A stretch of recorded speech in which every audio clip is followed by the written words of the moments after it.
Nar is-Sibt illi għadda irġajna ktibna l-istorja.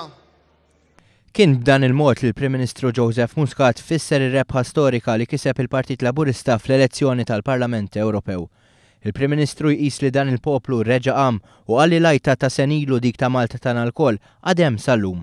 Dan kien vot ta' kuraġġ fejn il-poplu qed jemmen u jħoss li dan il-gvern huwa differenti li qed jagħti ċans lil kulħadd.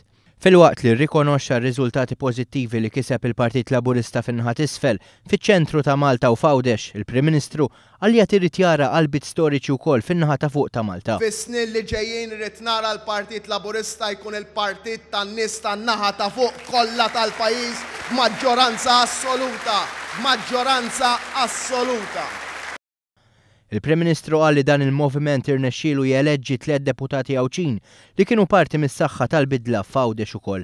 Dan għalkemm ħadd ieħor m'hemminx f'dan. Mbagħad bdew jgħidulna li dik kienet fula f'qara.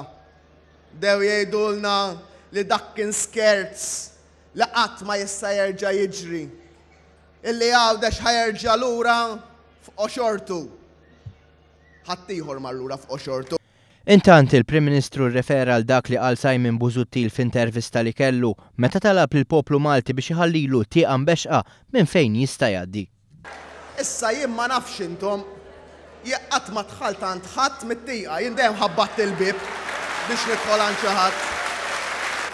Jidħol mit-tieqa min irid jisraqlek xi ħaġa. Min irid jisraqlek il-vot. Aħna inħabtu l-bib tal-poplu u niffaċċjaw lill-poplu b'wiċċna minn quddiem għax m'għandniex minn xiex nistħu. Aħna m'għandniex bżonn twieq imbexqa, aħna għandna l-bibien miftuħin. Il-bibien tagħna huma miftuħin għall-poplu, il-bibien tal-poplu huma miftuħin għalina u hekk ħankomplu naħdmu biex nibqgħu ħaġa waħda mal-poplu Malti u Għawċi.